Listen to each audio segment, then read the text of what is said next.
3 million pages, a download all button, and then, as if on cue, the button disappears. That contradiction, an ostentatious offer of transparency that evaporates the instant the public leans in, tells you almost everything you need to know about the files that have just been dumped into the public sphere. Welcome to the devil's playground, a labyrinth of PDFs, odd redactions, missing pages, and the kind of elite choreography that makes accountability look optional. What the Department of Justice released is less a tidy archive and more a theatrical prop. There are towering stacks of documents, internal memos, emails, investigative reports, financial filings, and victim statements. Some pages are typed, some are scans of handwritten notes, some contain photographs that should never have been in a public dump without warning. And layered over all of it is a procedural sloppiness that is, at best, astonishing and at worst, deliberate. Files vanishing from the index, redaction patterns that change from page to page, sometimes blurring a name and 2 pages later leaving that same name glaringly visible. Entire pages marked as withheld, with no clear legal justification provided. A download all button that allows you to grab the whole corpus for 2 minutes and then disappears like a magician's rabbit. This spectacle, the mixture of mass disclosure and apparent concealment, is not merely bureaucratic ineptitude. It instantly raises questions about what the government thinks it has to hide, what it is embarrassed to reveal, and how much of the story the public is actually being given. The files read like an invitation and a trap. Peer behind the curtain, but don't expect the whole stage to be lit. If you want the primary documents and an annotated reading list, check the description after this video. I'll point you to the raw files and a compact guide for what to look for, but don't treat this as a substitute for skepticism.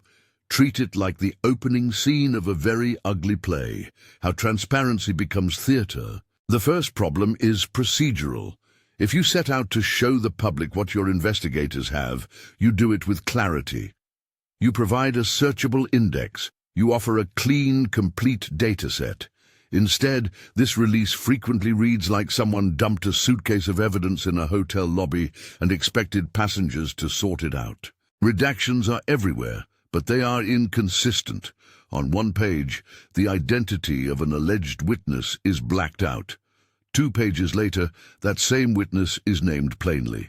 Some redactions look precise and defensible. Others are sloppy rectangles that seem to obscure nothing of substance.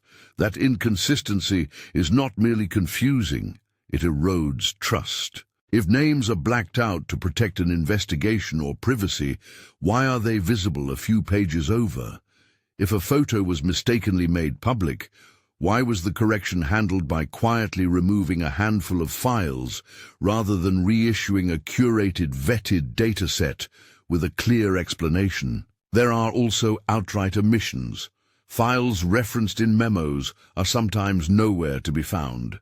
Pages are missing from otherwise contiguous document chains. And in a few instances, documents that appear to have been released earlier to journalists and researchers are conspicuously absent here.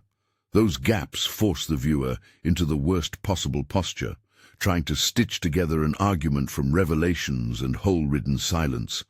That is not transparency, that is managed opacity. Then there's the absurdity of the disappearing download all button.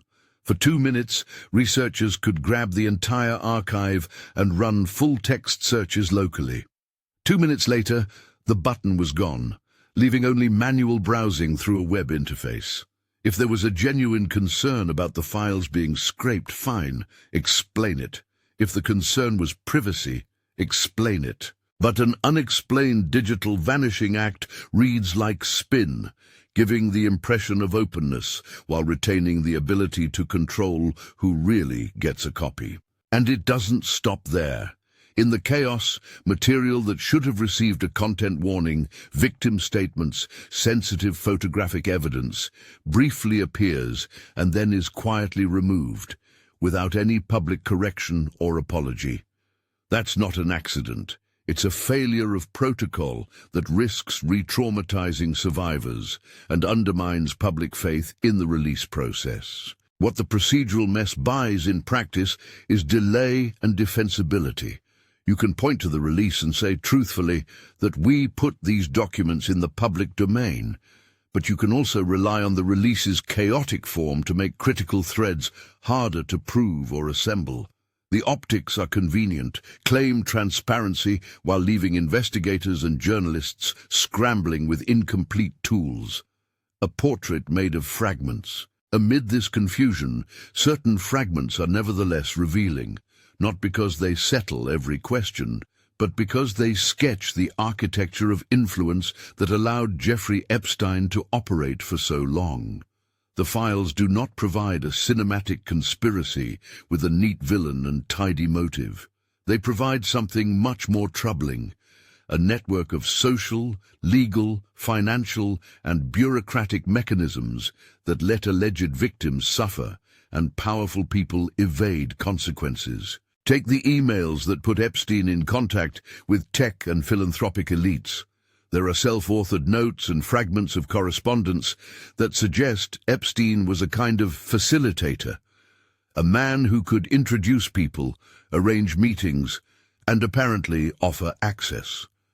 For some recipients, these exchanges appear transactional. For others, they read like attempts to maintain a social pedigree. In plain terms, the files show that Epstein presented himself as someone who could open doors. Whether those doors led to crimes, to favors, or simply to awkward social moments is not something you can universally prove from a single email. But when you see the same pattern across years, introductions, flight arrangements, references to accommodations, lists of guests, the pattern itself becomes a piece of evidence about how access was brokered. Bill Gates appears in the files in a handful of emails that are, on their face, mundane, scheduling notes, meeting requests, and follow-ups. Gates's representatives have publicly said that he met Epstein briefly and that the meetings were a mistake. The documents here do not, in isolation, prove criminality by any third party. They do, however, show how Epstein positioned himself as a fixer for a certain kind of elite. That positioning, the role of behind-the-scenes connector, is central to understanding the social currency that made him valuable to certain circles. The legal architecture that protected that social currency is more consequential. The prosecution memo, authored by Marie Villafana, an aggressive prosecutor who pursued charges in Florida, is a cautionary tale. According to the internal prosecutorial documents, Villafana and her team sought to treat Epstein as a serial offender whose network extended beyond his estate. The memo argues for broader, more aggressive charges and for pursuing those who allegedly benefited from his conduct. What followed, however, was not an expansion of the case. Instead, the later non-prosecution agreement, the deal executed under the watch of then U.S. Attorney Alex Acosta, narrowed the scope dramatically. The agreement resolved federal exposure for Epstein in a way that effectively insulated several alleged co-conspirators from future federal prosecution. That legal maneuvering is described in the memos and then reflected in the quiet termination of certain strands of inquiry. How did that happen? The files point to prosecutorial discretion, political pressure, and the seductive leverage that comes when a defendant possesses both wealth and information. There is no smoking gun memo that says, "We declined to pursue this because he was rich," but the judicial architecture is described in procedural documents, plea discussions, and notes about collateral consequences. The result was a compact. A high-profile defendant avoided the full exposure of a federal trial, and the victim's avenues for redress were circumscribed, and the consequences ripple outward. An overly narrow resolution in federal court shifted the burden onto civil litigation and public exposure. That pivot altered the investigative incentives for journalists, civil attorneys, and prosecutors in subsequent jurisdictions. It also gave those who wanted to suppress stories more time and space to do so. PR, scrubbing, and the choreography of reputation. The released files also sketch a consistent pattern of reputation management. The network that surrounded Epstein included publicists, high-powered lawyers, and others whose job was to manage narratives. There are emails that read like instruction manuals for reputation laundering, requests to correct online references, targeted outreach to a publisher, or an abrupt push to discredit a reporter's account. One piece of correspondence describes an aggressive effort to pressure an editor at a national magazine after a critical story. Another thread references an individual working to remove compromising photos and alter public perception. These documents demonstrate something that should be painfully obvious by now. In the modern media ecosystem, exposure can be countered by a combination of legal pressure, PR offensives, and information management. It's not always about proving someone innocent. It's about burying stories, sowing doubt, and making the alternative narrative louder. The public can see these mechanics at work in the files. A celebrity's reputation curated through edits, lawyers' letters drafted to intimidate outlets into silence, and pay for suppression tactics lurking in the margins. That choreographed reputation work is not merely theatrical. It has practical effects. Reporters who are harassed or threatened are less likely to pursue sources aggressively. Editors facing repeated legal threats are more likely to spackle headlines. And in the slow churn of institutions, ambiguity often benefits the powerful. The files remind us that for every allegation that reaches public light, there were counter-efforts designed to obscure it. Finance, where red flags became background noise. If social currency, introductions and access, was Epstein's social product, his financial machinery created the practical means to sustain it. The files include banking memos, suspicious activity reports, SARs, referenced in correspondence, and payment records that suggest a pattern of unusual transactions. Banks flagged some of these transactions internally. In other cases, institutions appear to have decided that Epstein's accounts, while odd, were not worth the reputational risk of a hard inquiry. A recurring theme is delay and hesitation. Suspicious transactions, by full-time definitions, should prompt questions. Who is paying whom? Are funds being routed through shell companies? Are payments consistent with declared business purposes? The internal memos show that banks sometimes filed SARs only after repeated nudges, and in some cases they maintained relationships with key accounts long after warning signs surfaced. That pattern raises two overlapping problems. First, delayed reporting can shield illicit activity, allowing it to continue unchecked. Second, the relationships between wealthy clients and a bank's commercial incentives can create pressure to tolerate risk. Leon Black's payments, which appear as rows in some of the financial material, are an example. The character and cadence of those payments, as described in memos, suggest not casual philanthropy, but a transactional dimension that should have triggered closer vetting. Again, a single payment or a single memo does not prove criminality. But when multiple financial anomalies accumulate around one individual, the institutional decision not to escalate becomes part of the story. Crypto and emerging finances appear in the edges of these files too. Names associated with the early cryptocurrency world show up in ways that suggest social overlap, introductions, potential investments, and the kind of entrepreneurial bluster that historically has allowed bad actors to launder prestige alongside capital. The files include references to individuals who later achieved public prominence in fintech.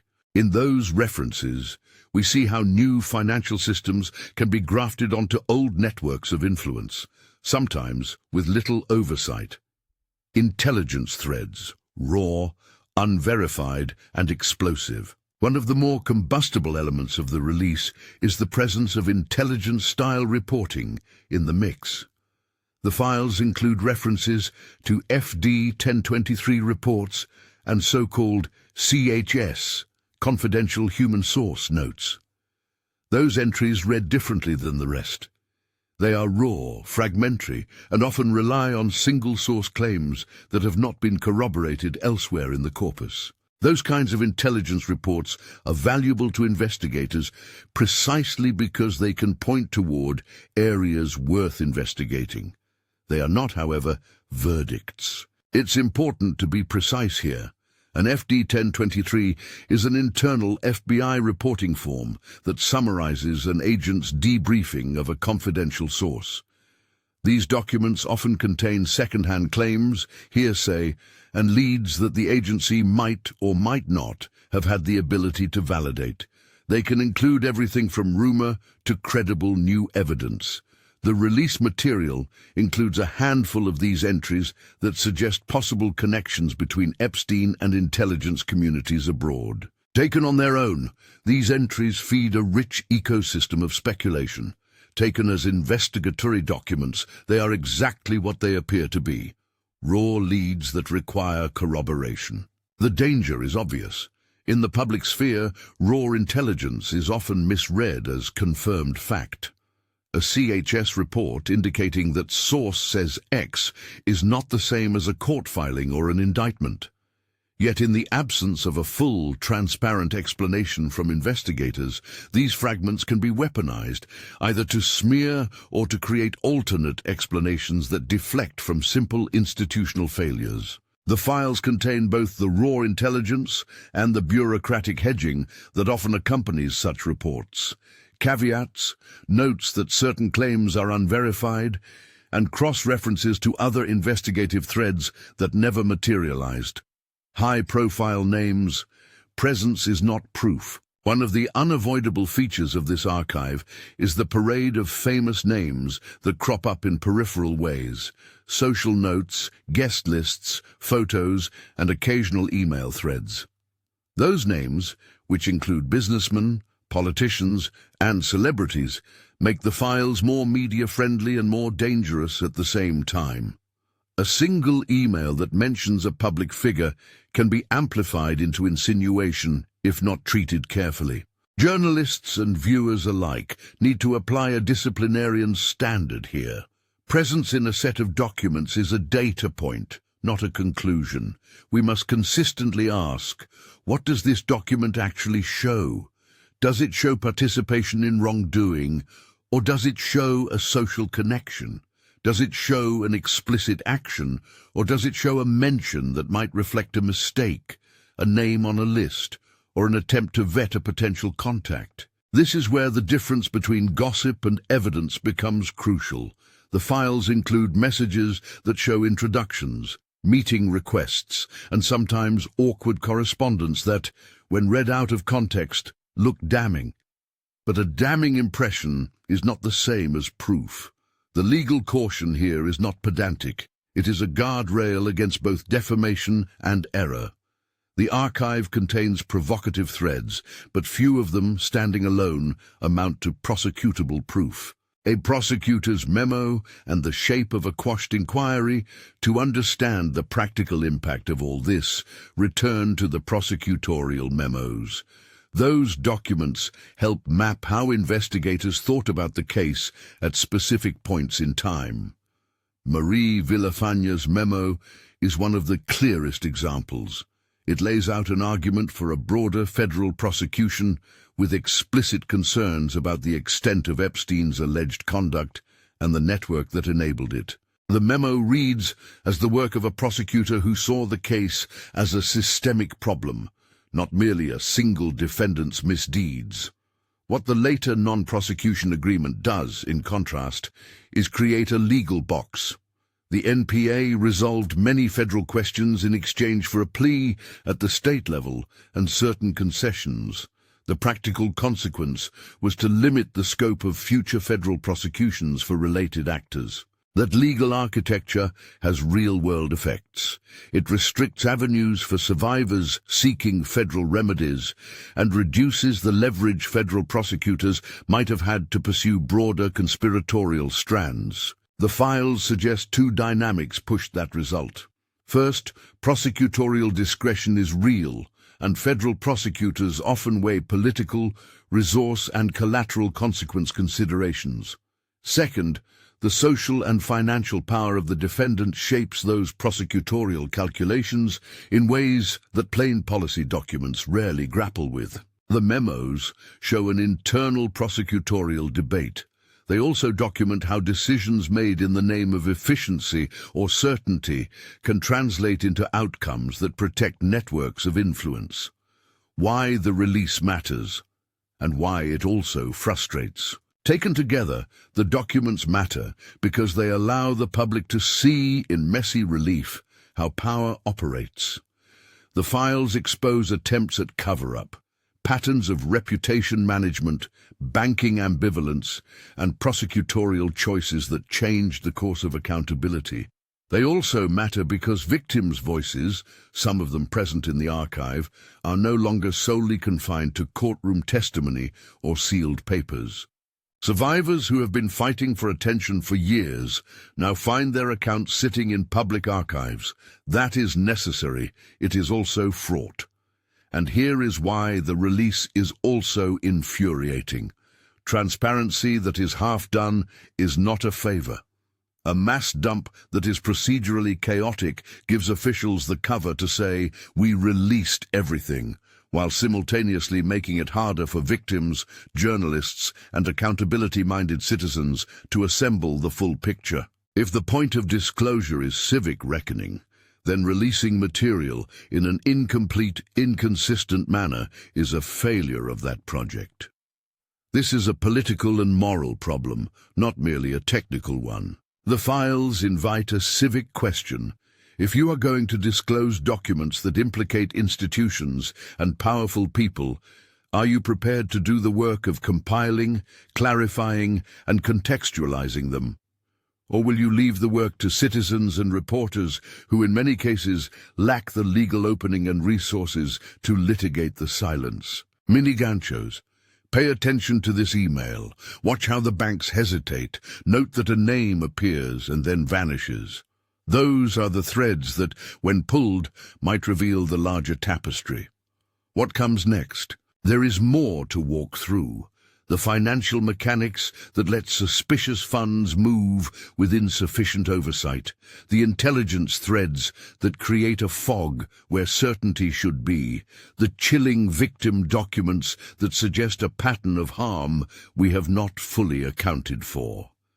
There are also comparative lessons from other countries where investigations proceeded differently, sometimes forcing resignations and reforms that the US process has not matched. Most important, there are survivors. For the moment, I will pause before summarizing the most disturbing, victim-centered documents in the archive. Those entries require a content warning and careful handling. They include diary-like material and allegations that demand both empathy and discretion. If you need to skip that section, I will flag it clearly when we get there. But don't lose sight of what the title promises. This is not merely a story of individual criminality. It is, as the files repeatedly suggest, a playground in which the wealthy and connected could test the limits of impunity. The documents do not produce a tidy conspiracy. They produce a tableau of systems, banking, legal, media, and social, that combined to create space for alleged abuse to persist. Understanding that tableau requires patience, skepticism, and moral clarity. In the next section, we'll dig into specific vignettes that tie these systems together. The emails that show how Epstein curated access to elites. The prosecutorial notes that explain how a once-broad inquiry narrowed to a plea. The memos that outline bank hesitations and the financial routes that keep questions alive. And finally, the victim materials that insist the truth is more urgent than the procedural theater around it. Before we go deeper, a reminder. The primary documents and a concise reading guide are linked in the description. If you intend to follow along, those sources are where the claims in this video can be checked and scrutinized. For anyone affected by the material we are about to discuss, please use the resources linked below to find support. Now let's look at the correspondence that shows Epstein as a connector, the emails that operate like an index of influence. One thread reads like a social ledger, references to introductions, notes about travel, and mentions of potential meetings in New York and Palm Beach. In one exchange, a self-authored note refers to arranging transportation and accommodations. Mundane logistics, if taken alone. But aggregated across years, the logistics document a system of movement that enabled repeated interactions between Epstein and a range of high-profile figures. That pattern is important because it moves the conversation from the abstract, he was rich, to the structural. How did those movements operate? Who facilitated them? And why did institutions fail to interrogate them? The emails give us a map, and that map will be central in the sections to come. Next, we will examine the Villafana prosecutorial memo line by line, then trace how the later non-prosecution agreement under Alex Acosta changed the legal landscape. After that, we'll shift into the financial documents. SARS, bank memos, and the moments where a careful review might have revealed more but did not. Each piece will be tied back to the central question, was this a failure of individual mistakes, or was it a system designed to tolerate, even facilitate, invisibility? I want to be clear about the standard I'm using. Presence in the files is a cause for inquiry, not a cause for condemnation. Where claims are unverified or based on single-source intelligence, I will label them as such. Where the files show concrete actions, payments, legal agreements, or documented prosecutorial decisions, I will treat those as the hard center of the story.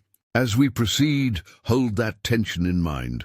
These documents are both revelatory and incomplete. They invite action and they frustrate it. They prove there is much more to investigate, while leaving key questions intentionally unanswered. They are a devil's playground because they allow the powerful to cavort inside rifts of accountability. Now let's begin a close read. First stop, the Gates-related email fragments and what they tell us about Epstein's role as a self-fashioned facilitator of elite interactions. The Gates emails are an easy place to start because they suggest, in miniature, the entire business model Epstein used. Proximity as currency. What the files show are not blockbuster confessions. They show scheduling notes, follow-ups, and self-authored reminders that read like the to-do list of a man who sold introductions. There's a brevity to these exchanges that makes them look banal on their face. Meeting requests, logistics, short courtesies. Those alone prove nothing, so let's be clear. Presence is a prompt, not a verdict. But when you see those same kinds of notes tied to dozens of other public figures across years, flight manifests, guest lists, persistent references to accommodations and facilitation, the routine becomes evidence of a practice. Epstein worked to make himself necessary to a certain class of people. Whether recipients understood the full contours of what that necessity meant is a separate question, and one the documents rarely answer cleanly. Now, look at how media was treated when exposure started to bite. There's a thread in the files that reads like a small operational manual in intimidation. An editor is pressured after a critical piece. Legal letters quietly circulate. Online mentions are flagged for correction. It's not dramatic in the way movies imagine. No open threats, no cinematic showdowns. It is mundane, transactional, and effective.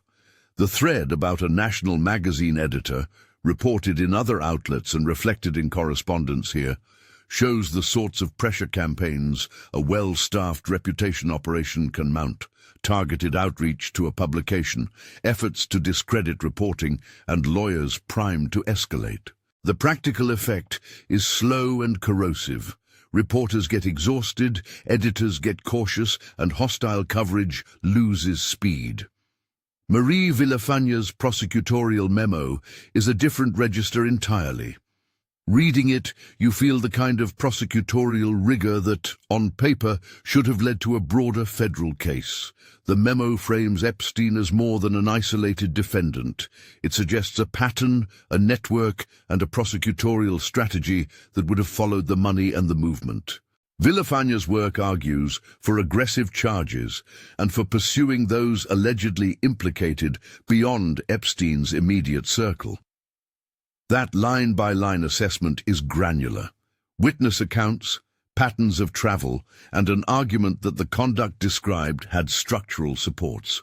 In the universe this memo outlines, federal prosecutors would have had the tools to pursue larger conspiratorial elements. Instead, the later non-prosecution agreement, crafted under the supervision of then U.S. Attorney Alex Acosta, contracted that vision into a much narrower outcome. The NPA resolved federal exposure for Epstein in exchange for a state plea arrangement and a set of deal terms that, practically speaking, limited future federal options for related actors. The memos and correspondence around that period read like a tale of prosecutorial triage, concerns about resources, the difficulty of assembling complex cross-border prosecutions, and the legal calculus of what could be secured versus what might evaporate at trial.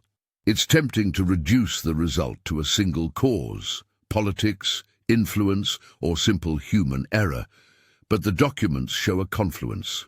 Prosecutorial discretion intersecting with pressure points that wealth and social standing create. That sweetheart deal framing is nowhere near hyperbole in public discussion, and the documents give it texture. The files show how the scope of the federal case tightened. They show how certain investigative leads were deprioritized, and they show prosecutorial notes that indicate a sense of containment rather than expansion. The effect was tangible. Avenues for survivors seeking federal relief narrowed, civil litigation became the primary battlefield for uncovering more, and institutional momentum toward a broader reckoning dissipated. While the legal architecture quietly compressed, reputation operators were already at work. The files surface emails and notes from PR and legal professionals engaged in a variety of suppressive tactics. Edits to public pages, requests to remove online content, and targeted efforts to undercut journalists. One document reads like a checklist for neutralizing negative coverage. Think of it not as a conspiracy, but as the routine operations of reputation defense amplified by wealth and access. It's the same machinery you see in other elite scandals. Pressure, legal intimidation, and the slow erosion of a journalist's appetite to pursue a story that promises expensive fights. Now turn to the banks. If introductions were the product and PR was the service that protected reputation, the financial plumbing kept the machine oiled. The released material includes internal banking memos and references to suspicious activity reports, SARS, that, when read together, sketch an environment of delayed responses and moral hazard. Banks flagged transactions. Banks sometimes filed SARS after repeated nudges. In some cases, relationships were maintained despite red flags. Institutions faced the usual commercial calculus. A wealthy client brings profit, prestige, and potential litigation. The balance sheet pressure to tolerate risk is not a moral excuse, but it is an explanation for why unusual activity could continue long enough to matter. Leon Black appears in some of this correspondence as part of a pattern, payments and transfers that attract scrutiny in internal memos. The documents use language that suggests the payments were transactional rather than simply philanthropic, which is to say, the memos treat them as items warranting closer review.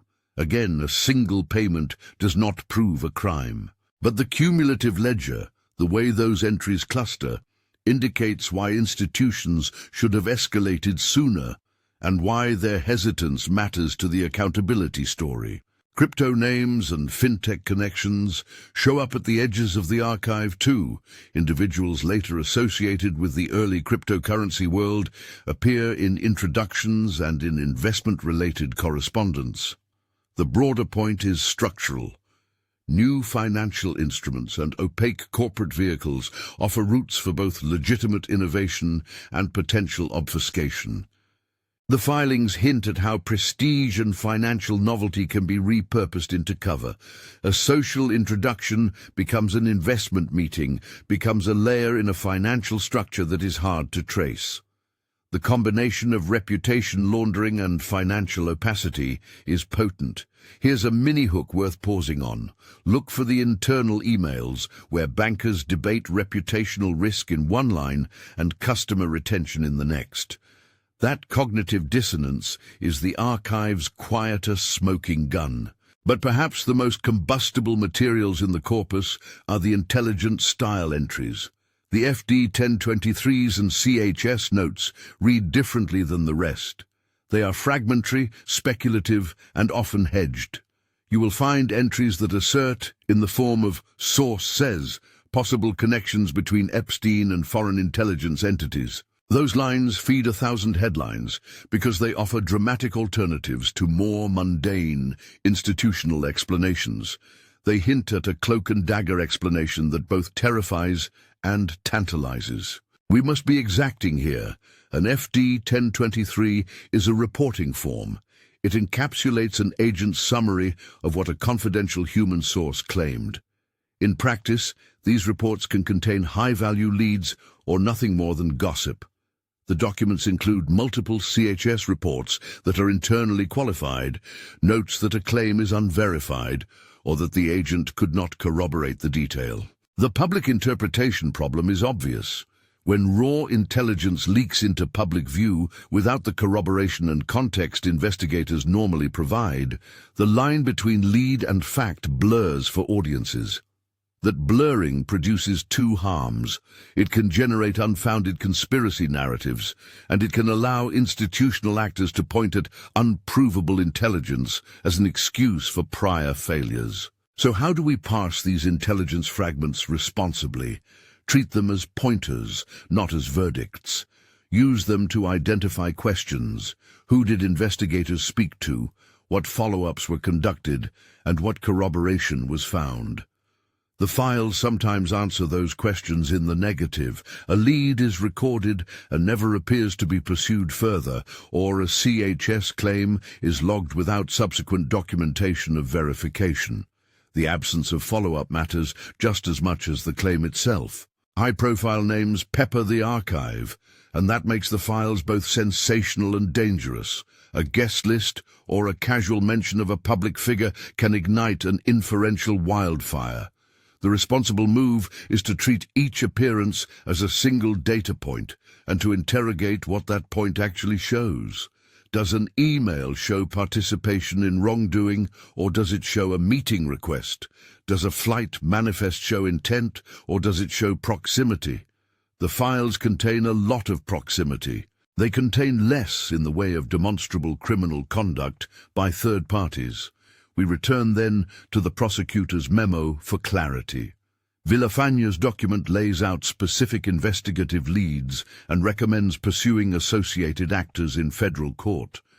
Her wording suggests she viewed Epstein's conduct as part of a broader schema, one that federal authorities had the capacity to investigate further. The NPA's legal consequences are the central practical takeaway. It limited who the federal government could later charge in connection with related conduct. That, in turn, changed the incentives for subsequent investigators and civil litigators, who then became the primary engines for exposing more detail. Another mini-hook. When you read the memos and then the later civil filings, notice how certain threads that look urgent in prosecutorial notes are precisely the ones that civil suits later pick over. Civil discovery becomes the stand-in for what federal prosecutors did not pursue. Reputation management and legal threats were complemented by a marketplace of silence. The documents reveal settlements, non-disclosure agreements, and financial resolutions that brought discretion. Those tools are legal. They are also practical methods of closure that keep allegations out of public view. Again, that's not illegal per se. It's a record of how civil mechanisms can operate to prioritize finality over public knowledge. When we step back, a pattern emerges: movement, facilitation, reputation management, banking tolerance, limited federal prosecution, and civil settlements. Each piece alone is explainable. Together, they form an ecosystem that favored opacity.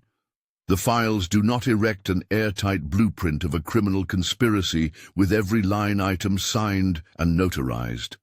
They do, however, map the institutional failures that allowed alleged harms to continue and to be contained rather than fully exposed. Now we need to address the most wrenching part of the archive. Content warning: some of the documents we're about to summarize include victim statements and diary-like material that describe alleged abuse, coercion, and other traumatic events. I will not recount graphic sexual details. If you are sensitive to material about sexual violence or exploitation, consider skipping this section. For those who stay with me, I will summarize the document's claims with restraint and will prioritize survivors' dignity. The diary-like entries and victim statements in the files are devastating in their repetition. The same pattern, grooming, control, and exploitation, repeats across different accounts.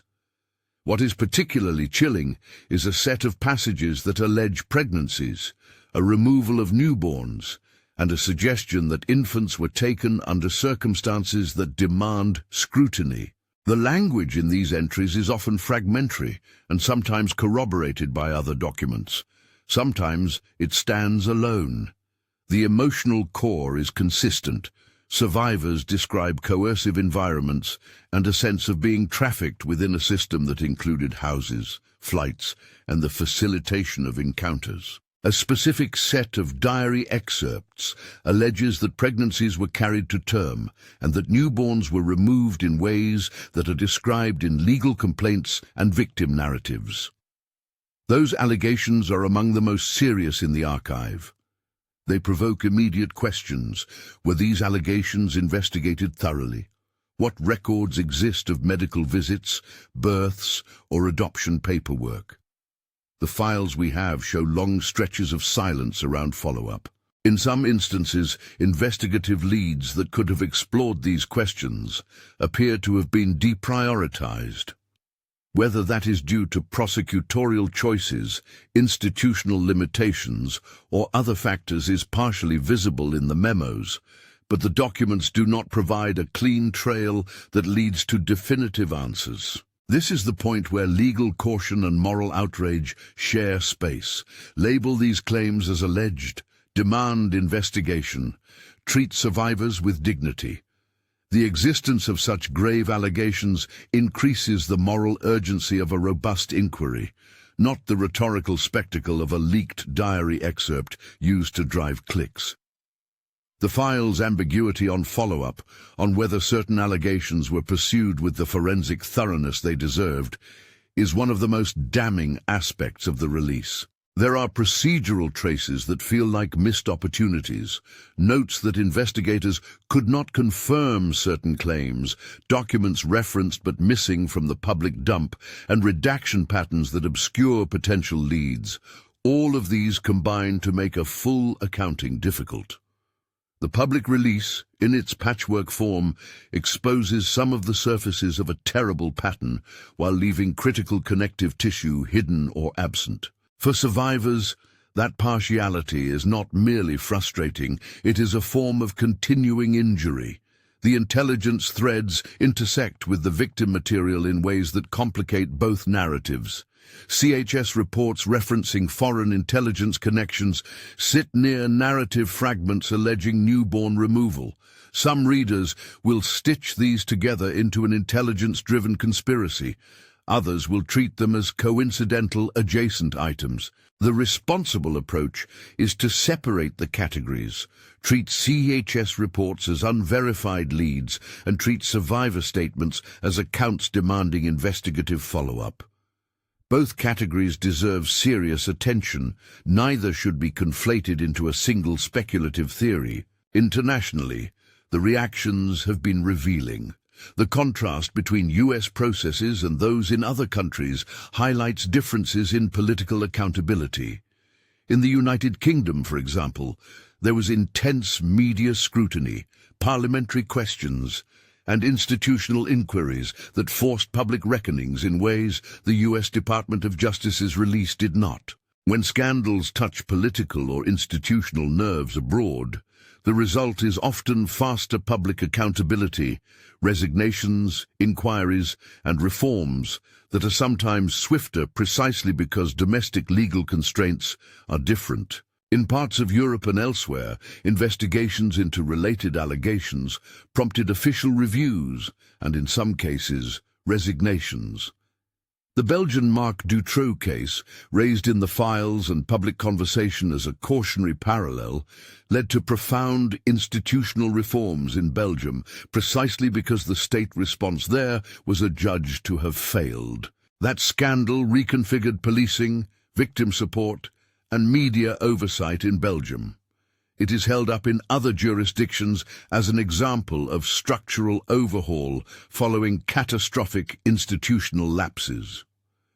The comparison is not perfect, but it is instructive. Different political systems respond differently when the public pressure threshold is crossed. Those contrasts matter because they show what accountability can look like elsewhere. Criminal prosecutions against associated actors, parliamentary investigations, and media exposure that creates political consequences. The US process, by contrast, has been more concentric, focusing closer on the defendant, then circling outward with civil litigation and public disclosure, without necessarily landing institutional penalties across the implicated networks. We return to the title's framing here, The Devil's Playground. It's not a melodramatic flourish. The phrase captures a condition in which social structures create spaces where alleged harms can occur repeatedly without immediate interruption. The playground metaphor emphasizes both the casualness of the elite interactions, the parties, the flights, the guest lists, and the systemic permissiveness that allowed alleged exploitation to persist. The files do not depict a single, orchestrated global conspiracy so much as a permissive ecology. Legal deals that curtail federal reach, banks that delay reporting, PR operations that quiet critics, and an intelligence fog that confuses inquiry. So what do we do with this mess of revelations and omissions? First, treat the release as the beginning of a public process that has not yet run to completion. The documentary dump is a necessary input, not a final adjudication. Second, insist on follow-up. Requests for unredacted material where legitimate privacy concerns have been accounted for, court-ordered disclosures where appropriate, and thorough, trauma-informed interviews with survivors who want to speak. Third, push for institutional reforms that reduce the ability of wealth and connections to insulate alleged wrongdoers. Clearer bank compliance enforcement, tighter oversight of plea negotiations that affect third parties, and better standards for managing public releases of sensitive investigatory material. Journalistically, the work is painstaking.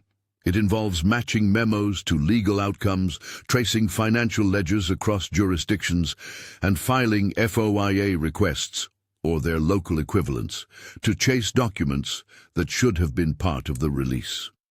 It also means resisting the easy temptation of clickable narratives that leap from presence to guilt.